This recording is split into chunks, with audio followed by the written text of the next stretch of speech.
Hello મારા વહાલા વહાલા વિદ્યાર્થી મિત્રો, કેમ છો? મજામાં?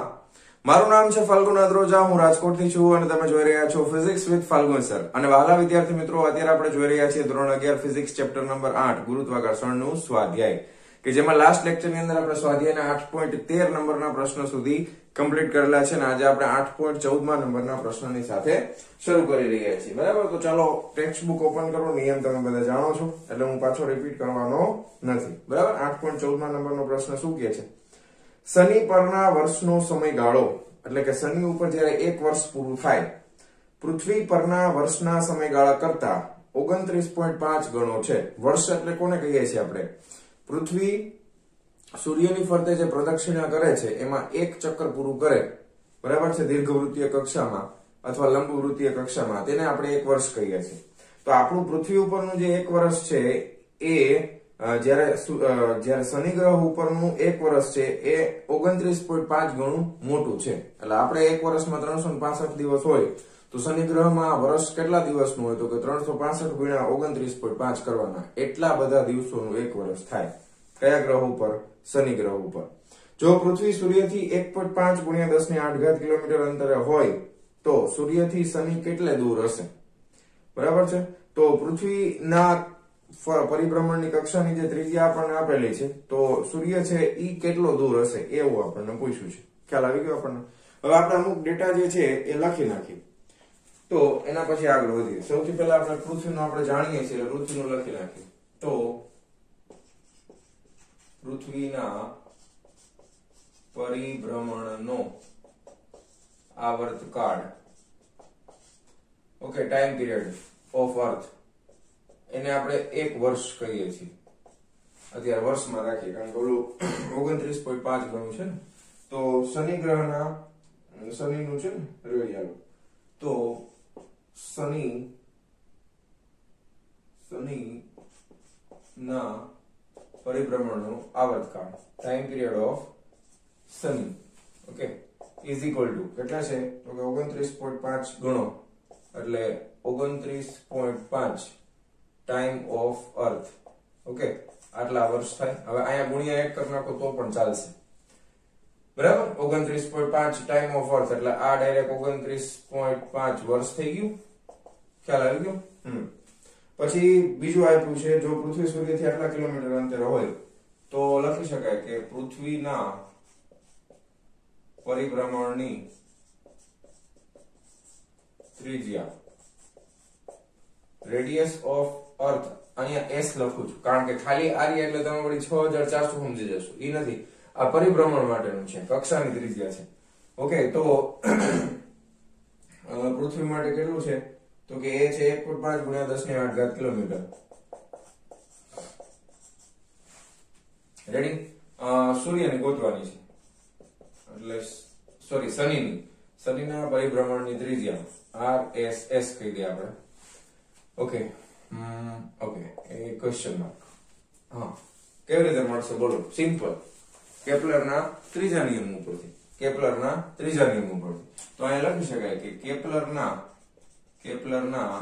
ત્રીજા નિયમ પરથી, કેપ્લરનો ત્રીજો નિયમ શું કહે છે?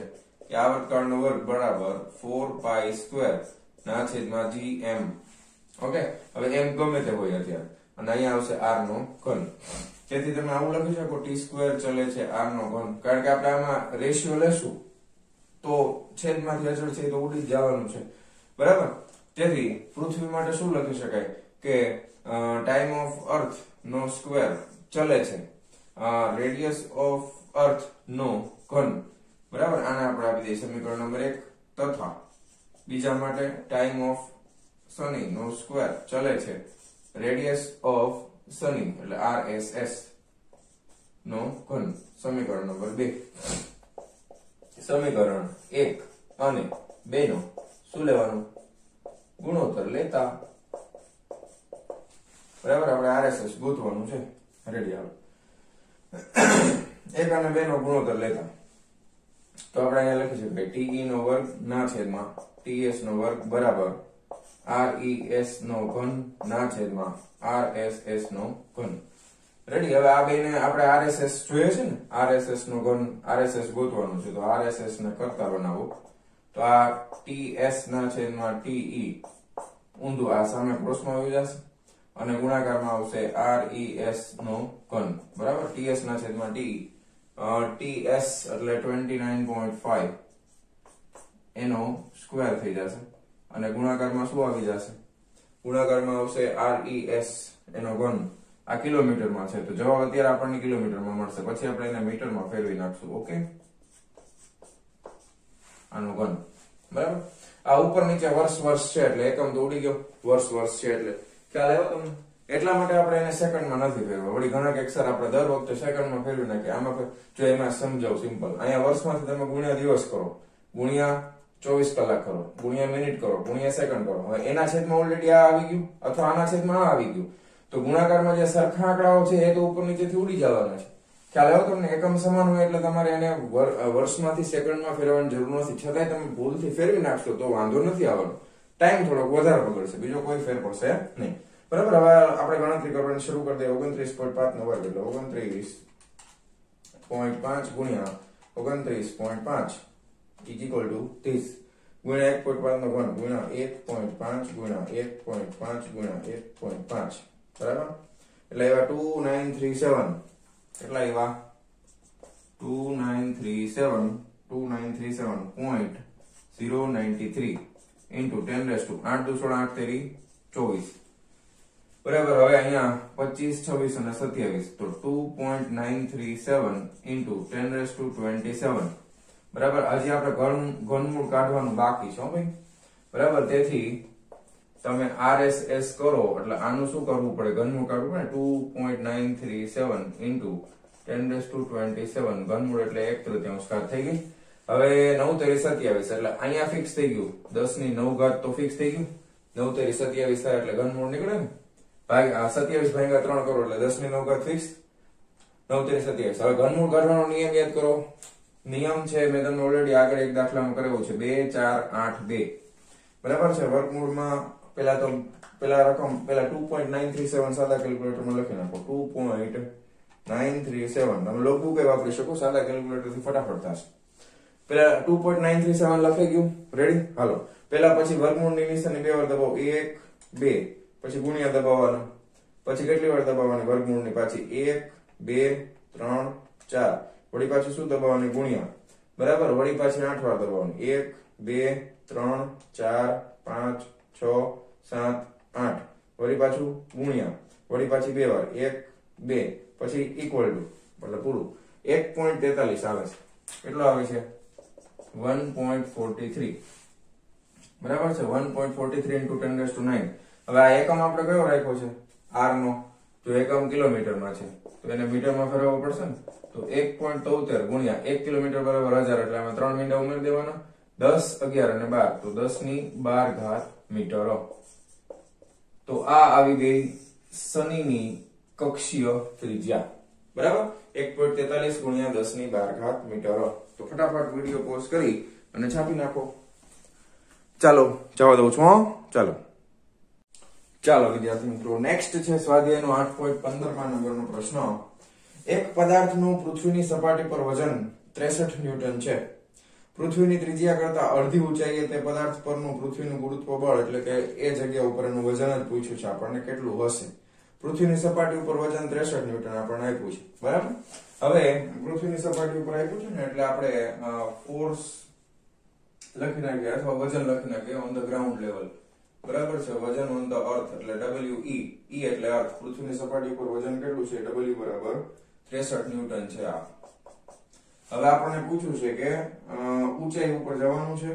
પૃથ્વીની ત્રિજ્યા કરતા અડધી ઊંચાઈએ એટલે h બરાબર re/2. પૃથ્વીની ત્રિજ્યા કરતા અડધી ઊંચાઈ. ઓકે. અહીંયા એનું વજન કેટલું હશે? પૃથ્વીની સપાટી ઉપર આટલું હતું. હવે ઘણાને એમ થાય કે સાહેબ આપણે ગુરુત્વ પ્રવેગ માટેનું જે સમીકરણ છે સીધે સીધું વાપરી અને આટલી ઊંચાઈ ઉપર ગુરુત્વ પ્રવેગ મેળવી લઈ અને પછી જવાબ લઈ આવી તો ચાલે. ટ્રાય કરીએ. જો કેમ સાબિત કરો તમને કરાવી દઉં પછી તમને ન થાય કે સર એવું કેમ. હમણાં પ્રશ્ન થશે. જો gh બરાબર સમીકરણ યાદ કરો. g કૌંસમાં શું આવે? 1 - 2h upon શું આવે છે 1 minus 2h upon re આવું છે ને સૂત્ર બરાબર। હવે અહીંયા આગળ જો તમે એવું કરશો ને તો શું થશે જોજો હાઈટ ઉપર તમે લઈ જાઓ ને તો આ અર્થનું તો છે જ તો આ g અર્થ અહીંયા 1 minus h ની જગ્યાએ તમે મૂકશો re/2 re/2 મૂકો એટલે ઉપર નીચેથી બગડો ઉડી ગયો તો re ભાંગ્યા re થઈ જાય તો અહીંયા આવશે 1 1 minus 1 એટલે 0 તો અહીંયા આગળ h ઊંચાઈ ઉપર ગુરુત્વ પ્રવેગ શૂન્ય થઈ જાય તો મળે જ નહીં જવાબ તો જવાબ મળે નહીં તો શું પ્રશ્ન ખોટો છે તો કે ના પ્રશ્ન સાચો છે પણ આ સમીકરણ તમે ક્યારે વાપરી શકો એના માટેની શરત હતી શરત શું હતી કે h upon re is very very very small than 1 અહીંયા આગળ h upon re 1 કરતા નાનું તો છે પણ આ કેટલું છે અડધું છે આ 1/2 છે એ ખૂબ નાનું ન કહેવાય 1 કરતા ખૂબ જ નાનું કહેવાય નહીં એટલા માટે આ સમીકરણ આપણે સીધે સીધું વાપરશું તો જવાબ જ નહીં મળે એટલા માટે શું કરવાનું તો કે એના કરતા પણ સિમ્પલ વસ્તુ કરવાની આ સમીકરણની એવું કઈ જરૂર નથી આ સમીકરણ વાપરી તો જ જવાબ આવે એટલે આ સમીકરણ નહીં વાપરવાનું બરાબર પૂરું થઈ ગયું બીજું સમીકરણ વાપરવાનું તો બીજું સમીકરણ કયું વાપરીએ તો કે આપણને ગુરુત્વ પ્રવેગ સ્મોલ પૃથ્વીની સપાટી ઉપર તો ખબર છે તો સ્મોલ g નું મૂલ્ય આપણને ઓલરેડી પૃથ્વીની સપાટી ઉપર કેટલું છે તો કે પૃથ્વીની સપાટી ઉપર છે gme upon re નો સ્ક્વેર બરાબર છે અને h ઊંચાઈ ઉપર આપણે વયા જાય તો શું ફેર પડે તો કે આ gme તો એમનામ જ રહેશે h ઊંચાઈ ઉપર હતા એટલે શું થઈ ગયું તો અહીંયા re plus h આનો વર્ગ ક્યાં આવી ગયું તમને કે નહીં બરાબર બસ તો આ બે આપણને ખબર જ છે હવે આ બે નો ગુણોત્તર લઈ લ્યો એટલે વાર્તા થઈ જાય પૂરી બરાબર આપણે gh જોઈએ છે ને બરાબર gh ની કિંમત જોઈએ છે તો આને આપણે સમીકરણ 1 આપી દો આને આપણે સમીકરણ નંબર 2 આપી દો સમીકરણ 2 ભાગ્યા સમીકરણ 1 કરતા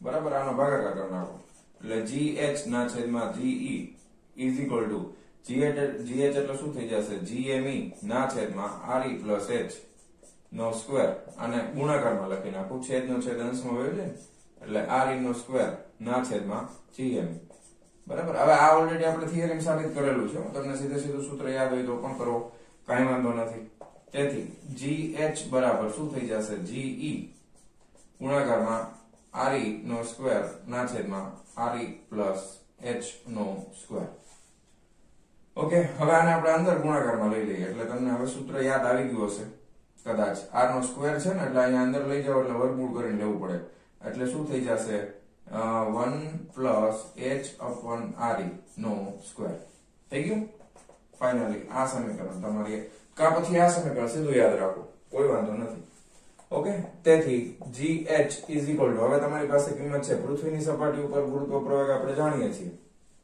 કેટલો છે તો કે પૃથ્વીની સપાટી ઉપર 9.8 છે બરાબર અથવા તો તમારે અત્યારે ge એમ નામ રાખો તેમ નામ રાખો બસ ચાલો ge એમ નામ રાખો ના છેદમાં 1 plus h એટલે કેટલા છે h બરાબર re/2 છે બરાબર એટલે re/2 કરશો એટલે આ 1/2 થઈ જશે એનો વર્ગ કરી નાખવાનો એટલે આ ge આ કેટલું થઈ ગયું 2 2 ને 3 ના છેદમાં 2 નો વર્ગ 3 તેરી 9 ના છેદમાં 4 છેદનો છેદ ક્યાં વયો ગયો અંશમાં એટલે 4 ના છેદમાં 9 into ge gh મળી ગયું તેથી લખી શકાય કે તેથી h ઊંચાઈએ ગુરુત્વ બળ અથવા વજન તમે લખી શકો h ઊંચાઈએ ગુરુત્વ બળ wh બરાબર mg થાય ને wh બરાબર mg તો wh બરાબર m into gh લખવું પડશે અને e ઊંચાઈએ વજન બળ કેટલું હતું we બરાબર m into ge હતું ખ્યાલ આવી ગયો m into ge હતું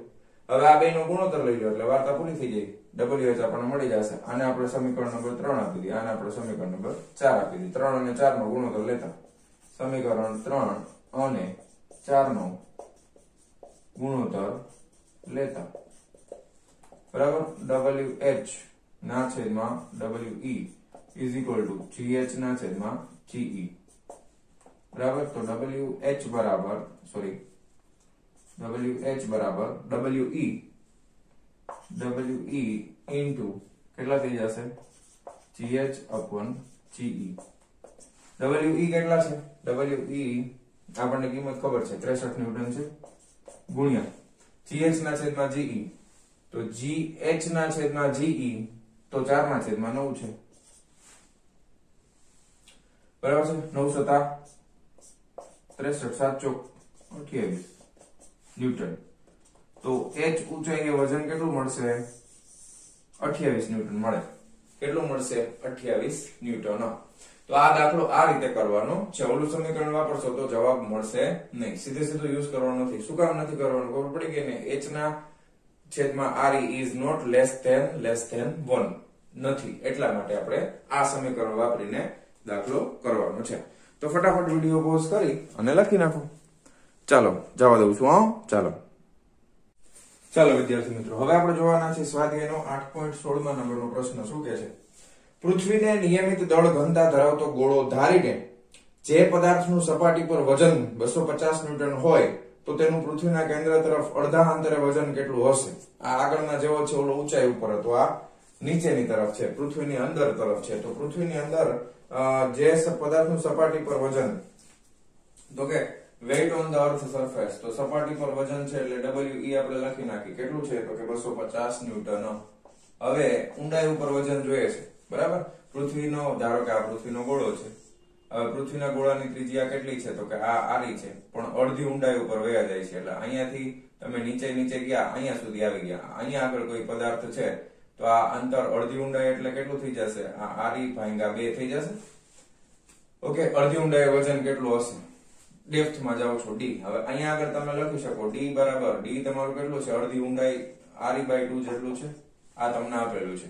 તો આપણને ઊંડાઈ માટે સમીકરણ ઓલરેડી ખબર છે. હવે યાદ રાખજો, ઊંડાઈ માટે એવી કોઈ જ શરત નથી કે h/re is less than 1 થવું જોઈએ. આવી શરત ખાલી ઊંચાઈ માટે છે, ઊંડાઈ માટે નથી. તમને જો યાદ ન હોય તો થિયરીમાં જોઈ શકો છો, બરાબર?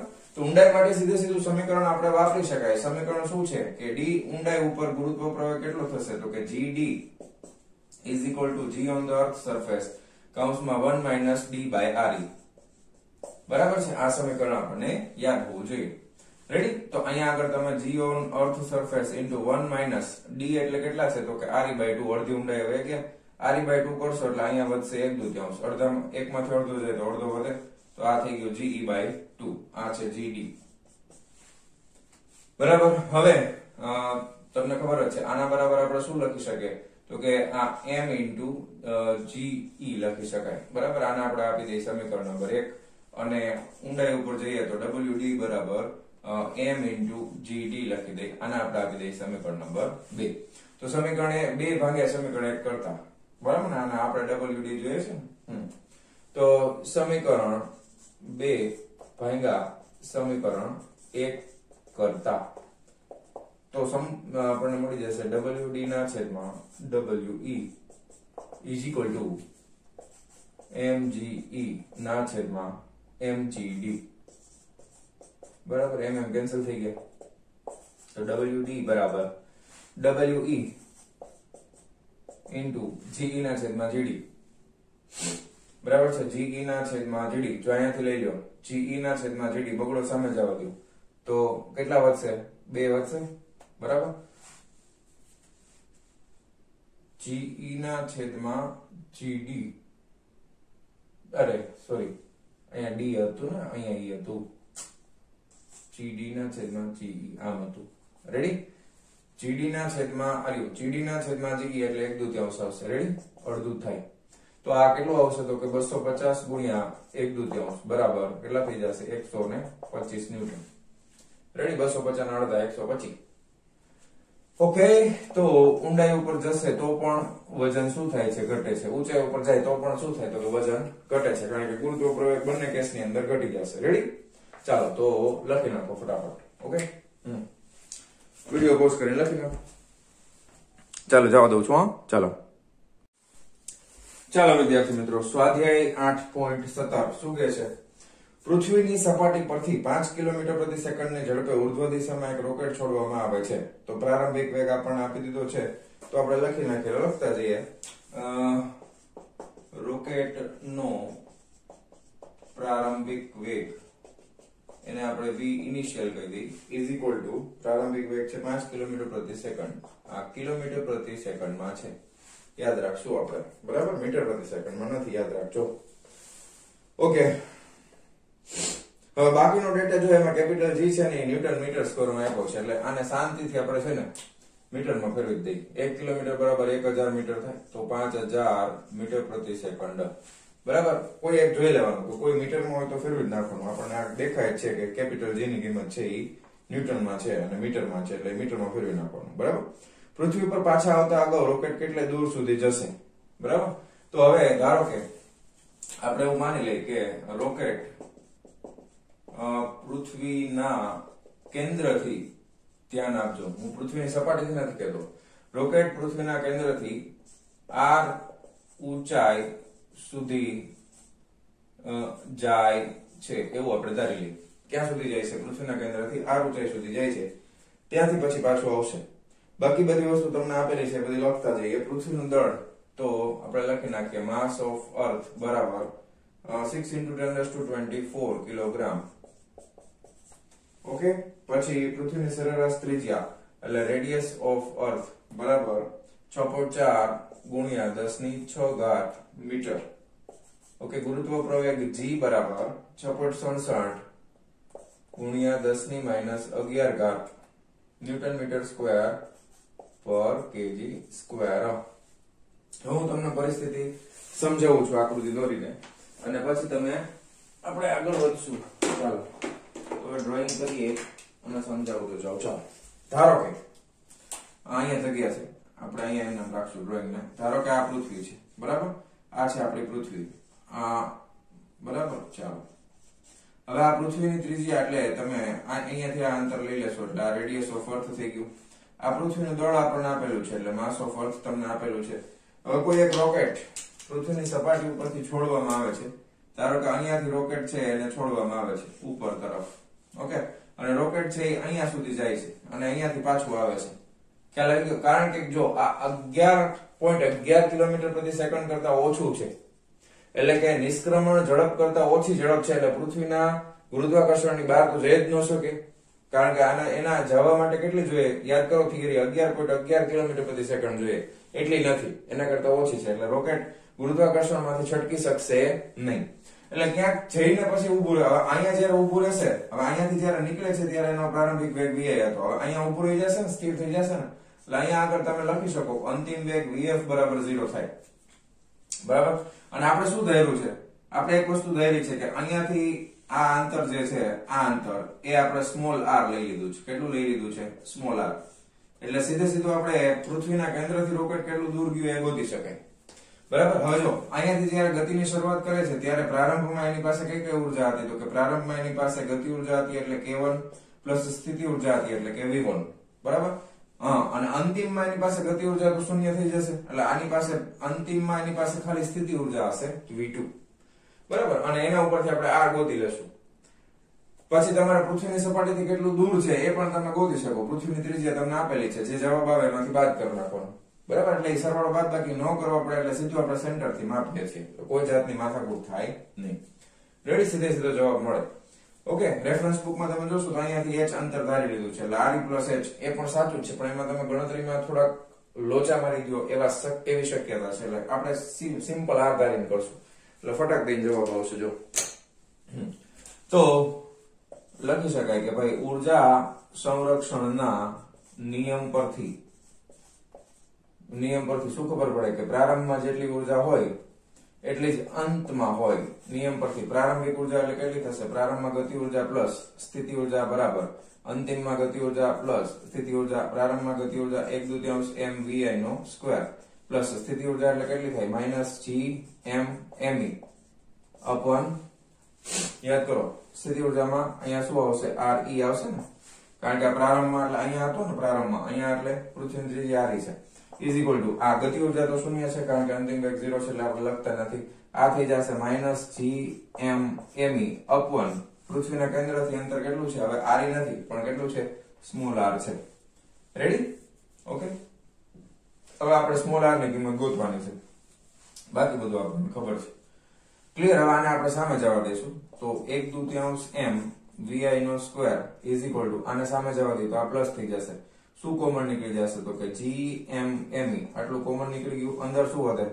તો કે આ બાજુ ગયું એટલે આ પ્લસ થઈ ગયું એટલે આ પ્લસ વાળું પહેલા લખી આ માઈનસ વાળું પછી લખી એટલે 1 સ્મોલ r રેડી આવી રીતે આપણને મળશે ક્લિયર છે ઓકે, કઈ વાંધો નહીં ને. તો હવે આપણે 1/r માઇનસ 1/r છે તો એમાંથી આપણે એક કામ કર્યું હોત તો બાકી બધી વસ્તુ આપણી પાસે છે ના, સામસામેથી સ્મોલ m કેન્સલ કરી નાખો, દળ ઉડાડી દો, રોકેટના દળની કોઈ જરૂર નથી આપણે, બરાબર. અને બાકી આપણે 1/r ની કિંમત ગોતવાની છે, 1/r ની કિંમત ગોતવાની છે. એટલે હવે અહીંયા ધ્યાન રાખજો, હું શું કરું છું, 1/r માઇનસ 1/r આને આપણે કરતા બનાવીએ તો આ શું થઈ જાય, તો કે આ થઈ જશે vi નો સ્ક્વેર ના છેદમાં 2gme. ખ્યાલ આવી ગયો? 2gme આવશે, બરાબર.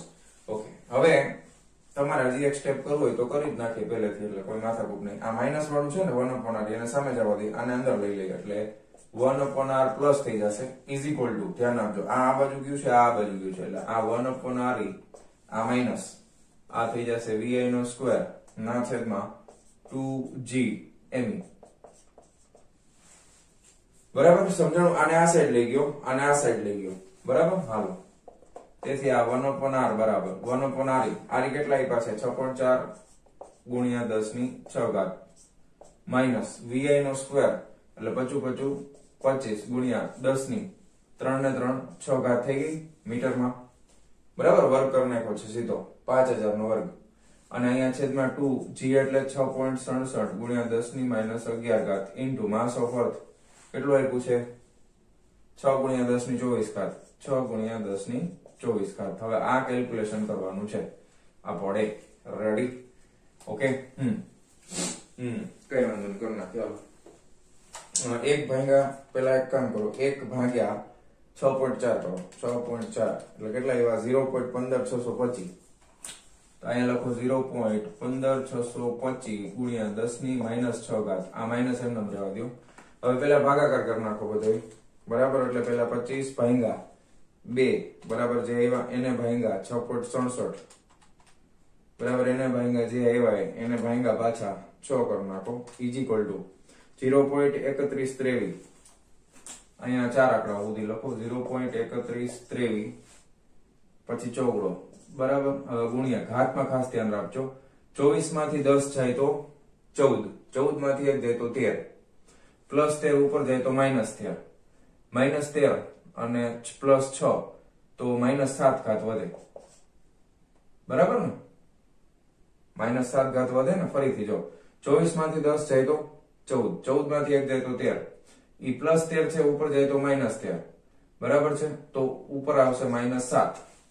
આપણે -6 કરવા છે, આપણે કેટલા કરવા છે -6, અથવા તો એક કામ કરો આને -7 કરી નાખો ને, તો આને 1.5625 into 10⁻⁷ minus 0.31234 into 10⁻⁷.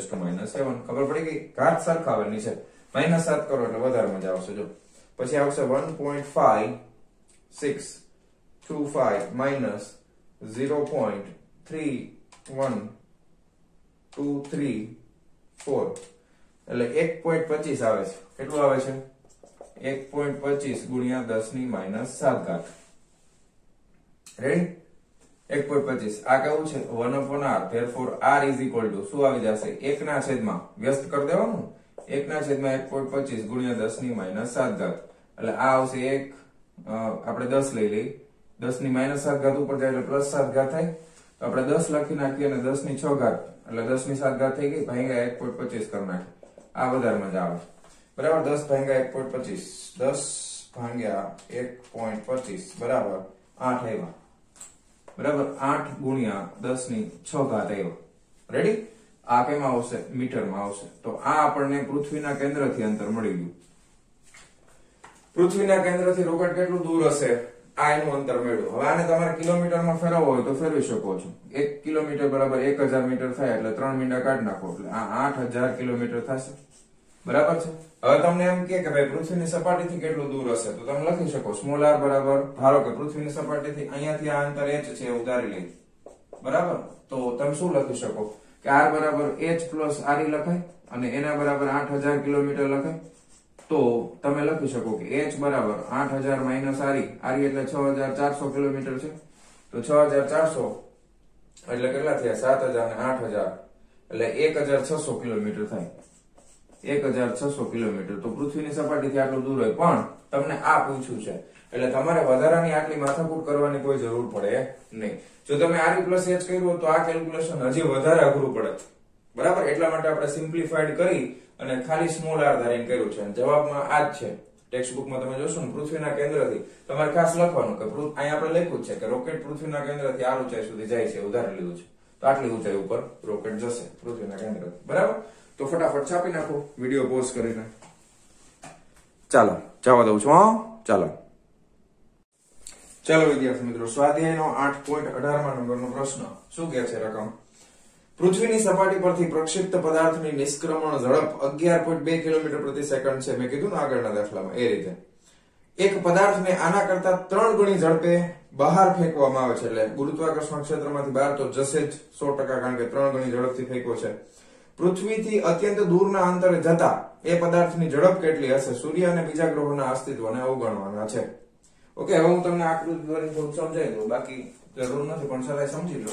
ચાલો, હવે ધારો કે આ છે ને ઈ ભાઈ પૃથ્વીની સપાટી છે. હવે પૃથ્વીની સપાટી પરથી કોઈ એક પદાર્થ છે એને ફેંકો આપણે. ધારો કે આ પદાર્થને આપણે ફેંકો, પણ કેટલી ઝડપથી ફેંકો? તો કે એની ઇનિશિયલ વેગ vi બરાબર 3 ગણી એની ઇસ્કેપ વેલોસિટી કહેવાય, નિષ્ક્રમણ ઝડપ ને 3 ગણી ઝડપથી ફેંકો એટલે 3 ve લખવું પડે. ve એટલે નિષ્ક્રમણ ઝડપ છે, ઇસ્કેપ વેલોસિટી 11.2 રકમમાં આપ્યું છે કિલોમીટર. હવે અહીંયાથી ફેંકાશે એટલે ધારો કે આ પૃથ્વીનું ગુરુત્વાકર્ષણ ક્ષેત્ર અહીંયા પૂરું થાય છે, એટલે એ ગતિ કરતા કરતા આની બહાર જશે. હવે આની બહાર જશે એટલે અનંત અંતર આવી ગયો આપણા માટે, કારણ કે આના પછી તો સ્થિતિ ઉર્જા શૂન્ય છે. તો અનંત અંતર એની પાસે માત્ર અંતિમ વેગ હશે. અંતિમ વેગ હોવાથી આ શું છે? એનો અંતિમ વેગ છે. અંતિમ વેગ હોવાથી એની પાસે ગતિ ઉર્જા તો છે, બરાબર છે. ગતિ ઉર્જા તો કઈક હશે, પણ સ્થિતિ ઉર્જા કેટલી થઈ જશે? સ્થિતિ ઉર્જા અનંત અંતર આપણે કેટલી માની છે? 0, બરાબર. પ્રારંભમાં એની પાસે બંને ઉર્જા છે. પ્રારંભમાં એની પાસે ગતિ ઉર્જા પણ છે પ્લસ સ્થિતિ ઉર્જા પણ છે. અંતિમમાં એની પાસે ખાલી ગતિ ઉર્જા છે, સ્થિતિ ઉર્જા કેટલી છે? 0. ખ્યાલ આવ્યો? બસ, તો ઉર્જા સંરક્ષણના નિયમનો ઉપયોગ કરશું. પ્રારંભિક ઉર્જા અને અંતિમ ઉર્જા બે સમાન હોવી જોઈએ, તો આપણને મળી જશે, બરાબર. ક્લિયર?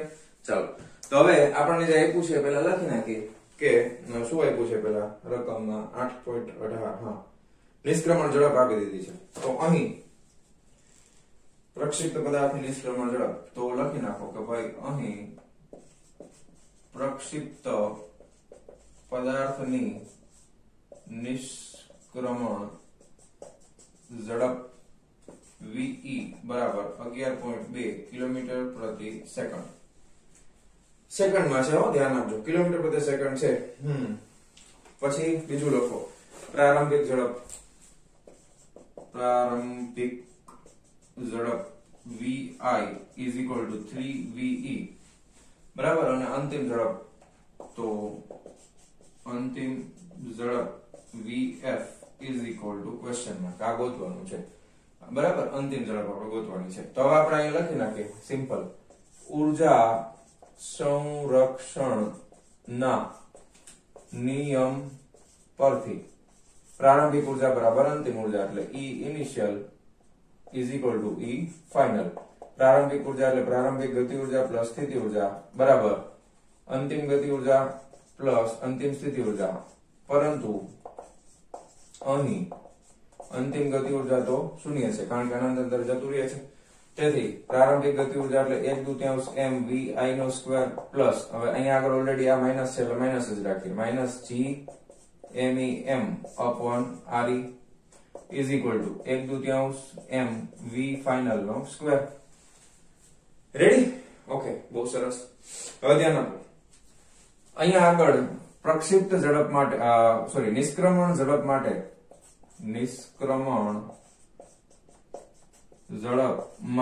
સમીકરણ શું લખી શકાય? નિષ્ક્રમણ ઝડપ માટે થિયરી યાદ કરજો, નો યાદ હોય તો. નિષ્ક્રમણ ઝડપ માટે આવું છે કે 1/2 m નિષ્ક્રમણ ઝડપનો વર્ગ બરાબર તમે લખી શકો છો સ્થિતિ ઉર્જા એટલે g mem upon re, g mem upon re, બરાબર. આ પ્લસ વાળું જ આવશે, માઈનસ નથી આવતું. આ પ્લસ માં છે, આ પણ પ્લસ માં છે, તો અહીંયા માઈનસ છે એટલે ઓલરેડી આને આપણે તેથી શું લખી શકાય કે ભાઈ તેથી 1/2 mvi નો સ્ક્વેર માઈનસ આની કિંમત છે આમાંથી મૂકું છું તો 1/2 mve નો સ્ક્વેર ઇઝ ઇક્વલ ટુ શું થઈ જશે? 1/2 mvf નો સ્ક્વેર.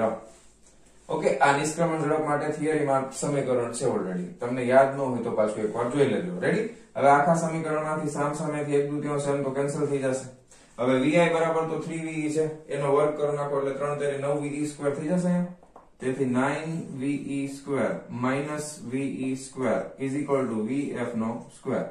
તેથી મારે તો vf જોઈએ છે તો 8ve² થઈ જશે. વર્ગમૂળ કાઢો એટલે vf બરાબર √8 ve બરાબર √8 એટલે આપણી પાસે સાદું કેલ્ક્યુલેટર છે, શું કામ માથાકૂટ કરવી, સીધું √8 ન મૂકી દે 2√2 લખવા કરતા 2√2 લખો તોય હાલે. બરાબર છે. 8 નું વર્ગમૂળ સીધું 2.8284 કેટલો એવું 2.8284 ગુણ્યા આ તો 11.2 આપેલું છે તો એને ગુણ્યા સીધું આપણે 11.2 કરી નાખી એટલે જવાબ આવશે 31.67 કિલોમીટર પ્રતિ સેકન્ડ. યાદ રાખજો શું જવાબ આવે છે 31.67 કિલોમીટર પ્રતિ સેકન્ડ. તો એનો અંતિમ વેગ હશે 31.67 કિલોમીટર પ્રતિ સેકન્ડ. ઓકે, એકમમાં ખાસ ભૂલ ન કરતા, કિલોમીટર પ્રતિ સેકન્ડમાં છે નિષ્ક્રમણ ઝડપ રકમમાં, તો આપણને જે જવાબ આવશે એ પણ કિલોમીટર પ્રતિ સેકન્ડમાં આવશે. બરાબર? તો ચાલો વિડિયો પોઝ કરી અને લખી નાખો ફટાફટ. ચાલો જવા દઉં છું. ચાલો વિદ્યાર્થી મિત્રો, સ્વાધ્યાય 8.19. પૃથ્વીની સપાટીથી 400 કિલોમીટર ઊંચાઈએ એક ઉપગ્રહ કક્ષામાં ભ્રમણ કરે છે. ઉપગ્રહને પૃથ્વીના ગુરુત્વાકર્ષણની અસરમાંથી બહાર મોકલવા માટે કેટલી ઊર્જા ખર્ચવી પડશે? તો કે ઉપગ્રહ પાસે ઓલરેડી જેટલી ઊર્જા છે એટલી જ ઊર્જા તમે એને આપો તો ઉપગ્રહ છે એ મુક્ત થઈ જાય. બરાબર? ઉપગ્રહની થિયરી યાદ કરો. ઉપગ્રહને આપવી પડતી ઊર્જા 3 પ્રકારની હોય: ગતિ ઊર્જા, સ્થિતિ ઊર્જા અને કુલ ઊર્જા. ગતિ ઊર્જા હંમેશા ધન હોય, સ્થિતિ ઊર્જા હંમેશા ઋણ હોય. ગતિ ઊર્જાનું મૂલ્ય સ્થિતિ ઊર્જા કરતા અડધું હોય પણ ધન હોય, અને કુલ ઊર્જાનું મૂલ્ય સ્થિતિ ઊર્જા કરતા અડધું હોય પણ ઋણ હોય, ઋણો જ હશે. બરાબર? તો એટલી જ ઊર્જા આપણે કોને આપવી પડે? ઉપગ્રહને આપવી પડે. બરાબર? તો એ સમીકરણ આપણે સીધું યુઝ કરશું. તો પૃથ્વીની સપાટીથી 400 કિલોમીટર ઊંચાઈ આપેલી છે, તો પૃથ્વીની સપાટીથી ઊંચાઈ એટલે આપણે લખી નાખો h બરાબર 400 કિલોમીટર. પૃથ્વીની સપાટીથી પૃથ્વીની ત્રિજ્યા re બરાબર આપ્યું છે, આપ્યું છે. પૃથ્વીની ત્રિજ્યા 6.4 ગુણ્યા 10⁶ મીટર છે એટલે 6400 કિલોમીટર. બરાબર? અથવા આને મીટરમાં ફેરવી નાખો 4 ગુણ્યા 10 1 કિલોમીટર 1000 એટલે 3 મીંડા ઈન 2 આ એટલે 3 10⁵ મીટર, અને આ થઈ જશે 6.4 ગુણ્યા 10⁶ મીટર. બધું મીટરમાં રાખો. બરાબર? હાલો પછી ઉપગ્રહનું દળ આપ્યું છે એટલે સ્મોલ m બરાબર 200 કિલોગ્રામ. એના પછી પૃથ્વીનું દળ આપ્યું છે માસ ઓફ અર્થ બરાબર 6 ગુણ્યા 10⁴ કિલોગ્રામ. બહુ સરસ. પછી g ની કિંમત આપી દીધી છે. g બરાબર 6.67 ગુણ્યા 10⁻11 ન્યૂટન મીટર સ્ક્વેર પર kg સ્ક્વેર. ઓકે, બહુ સરસ, વેરી ગુડ. ચાલો હવે આટલો ડેટા આવ્યો છે. હવે આપણે કેટલી ઊર્જા આપવી પડે? તો હવે હું અહીંયા જે વાક્ય લખું છું એ ખાસ ધ્યાનથી વાંચો અને સમજો કે ઉપગ્રહની કુલ ઊર્જા બરાબર કેટલી થશે? ઉપગ્રહની કુલ ઊર્જા -1/2 અને સ્થિતિ ઊર્જા કેટલી થાય? તો કે gm અપોન કુલ ઊર્જા છે એટલે આપણે r લખી નાખીએ અત્યારે, અંતર સ્મોલ r, અથવા અહીંયા આગળ પૃથ્વીથી દૂર છે ને એટલે તમે લખી શકો re + h. આટલી ઊર્જા એની પાસે છે. ઉપગ્રહની કુલ ઊર્જા આટલી છે.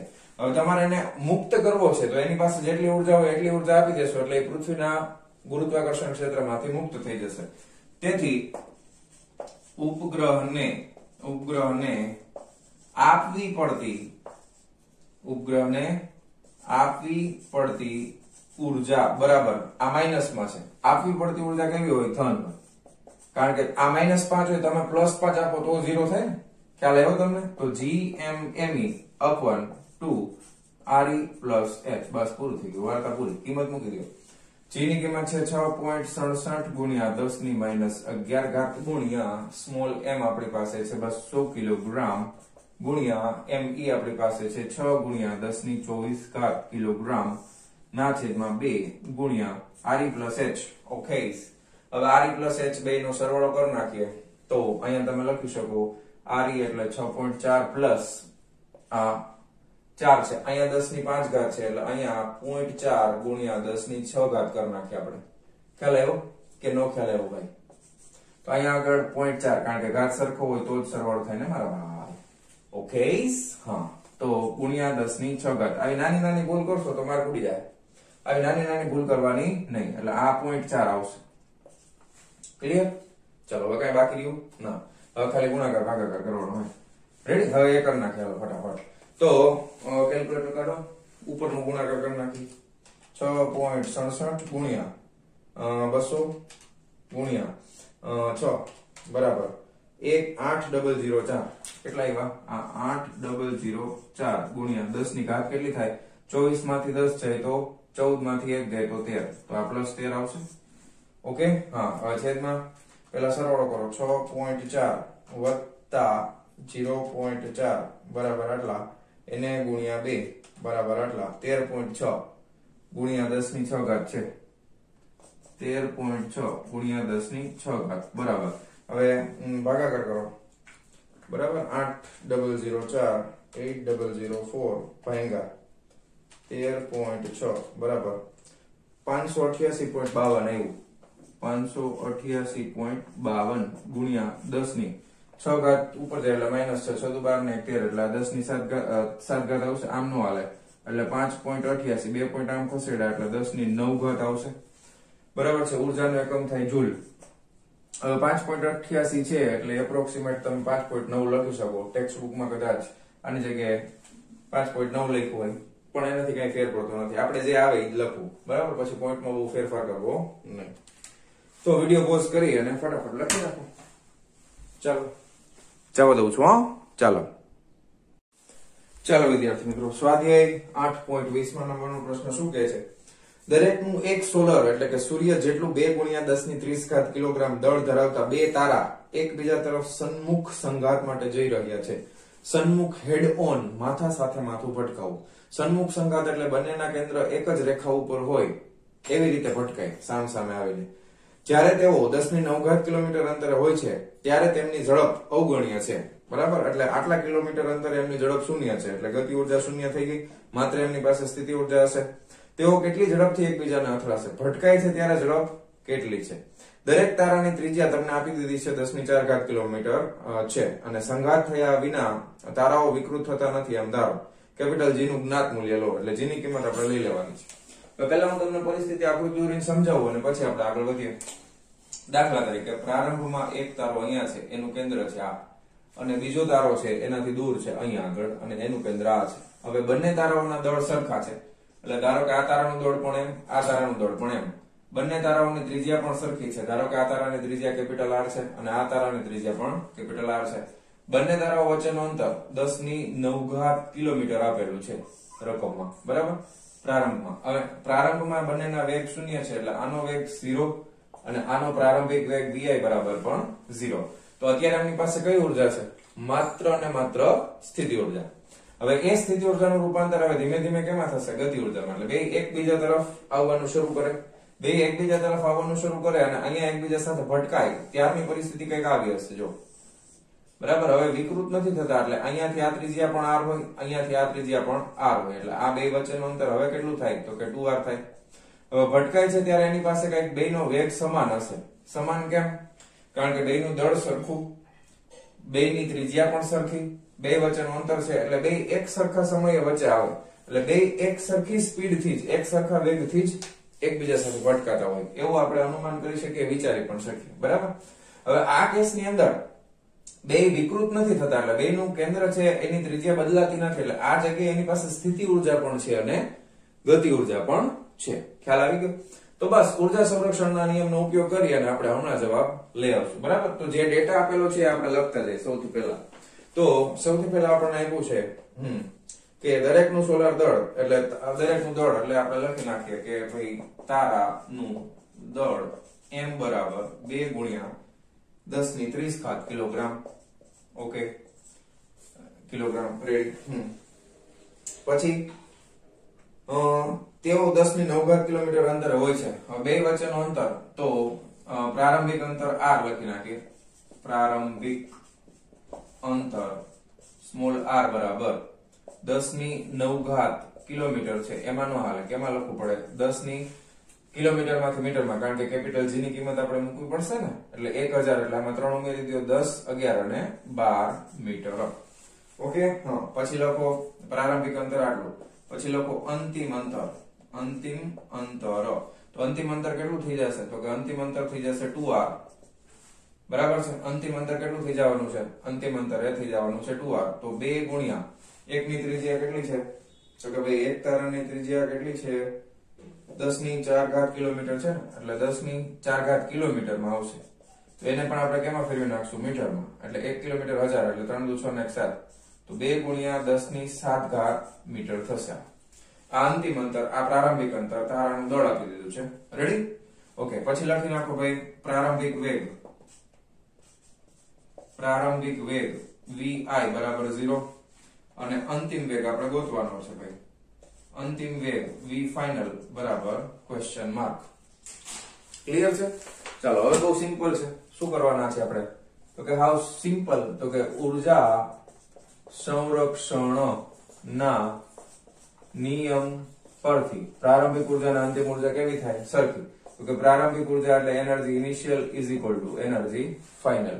પ્રારંભિક ઉર્જામાં એની પાસે ગતિ ઉર્જા વત્તા સ્થિતિ ઉર્જા લખીએ એટલે કાઇનેટિક એનર્જી ઇનિશિયલ પ્લસ સ્થિતિ ઉર્જા ઇનિશિયલ. આમાં કાઇનેટિક એનર્જી ફાઇનલ અને સ્થિતિ ઉર્જા ફાઇનલ, એટલે આને 1 આપી દઈએ અને 2 આપી દઈએ.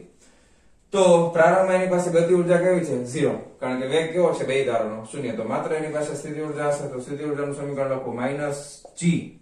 એક તારાનું દળ m, બીજાનું પણ m, એટલે m * m એટલે m નો વર્ગ થઈ જાય. અને બે વચ્ચેનું પ્રારંભિક અંતર કેટલું છે? 10⁹ કિલોમીટર, એટલે એને આપણે લીધું છે સ્મોલ r.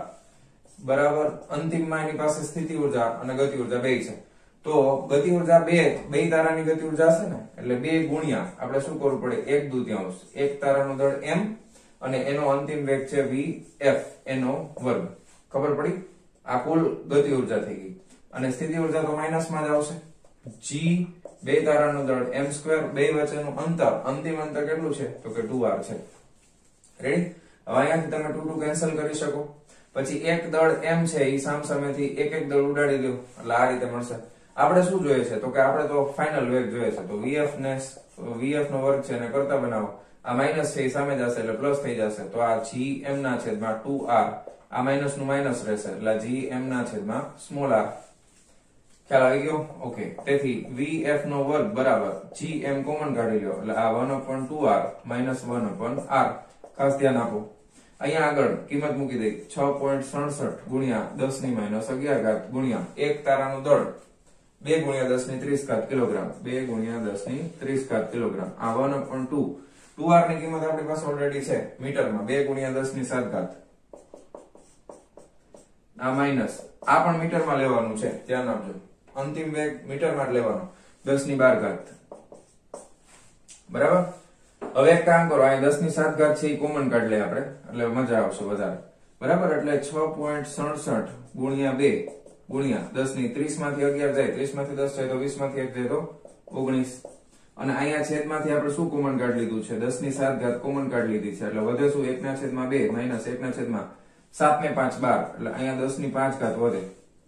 હવે છે ને આમાં બહુ જાજી બુદ્ધિ વપરાય નહીં. 1/10⁻5 છે, કારણ કે 7 કોમન કાઢી, 7 ને 5 12. હવે આ કિંમત સાવ અવગણ્ય હોય એટલે આને આપણે ગણતરીમાં લેવાની ન થાય.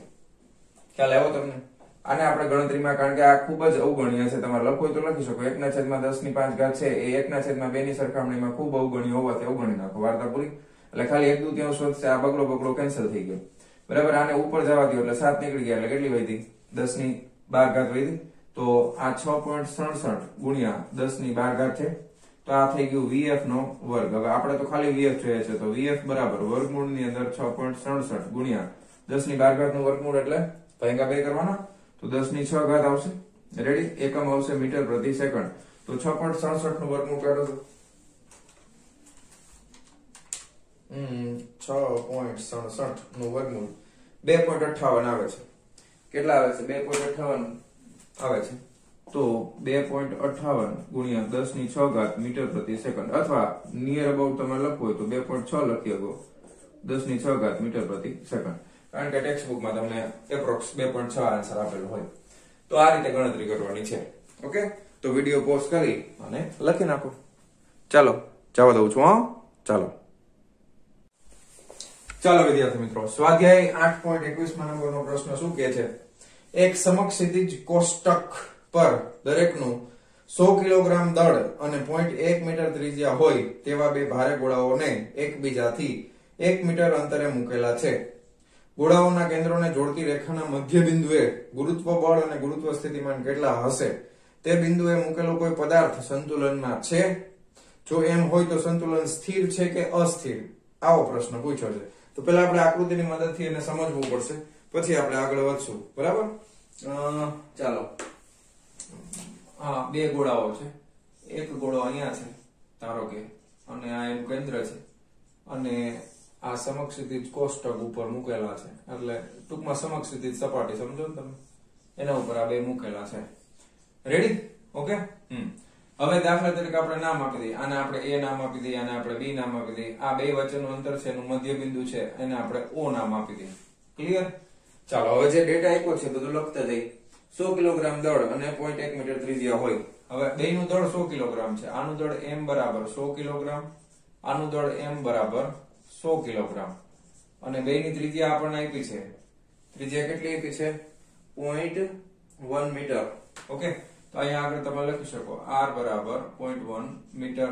અહીંયા આગળ પણ ત્રિજ્યા r બરાબર 0.1 મીટર, અને બે વચ્ચેનું અંતર કેટલું છે? બે ગોળા વચ્ચેનું અંતર 1 મીટર. ઓકે, આ 1 મીટર અંતરે મૂકેલા છે. રેડી? હવે પહેલા આપણે O બિંદુ પાસે ગુરુત્વાકર્ષણ બળ ગોતવાનું છે, પછી ગુરુત્વ સ્થિતિમાન ગોતવાનું છે, પછી કહેવાનું છે સંતુલન છે કે નહીં, અને જો ન હોય તો સંતુલન હોય તો કેવા પ્રકારનું સંતુલન છે, સ્થાયી છે કે અસ્થાયી છે, એવા બધા પ્રશ્નો આપણને પૂછ્યા છે. સૌથી પહેલા આપણે ગુરુત્વ બળ ગોતીએ કે બિંદુ O પાસે ગુરુત્વ બળ મેળવવા માટે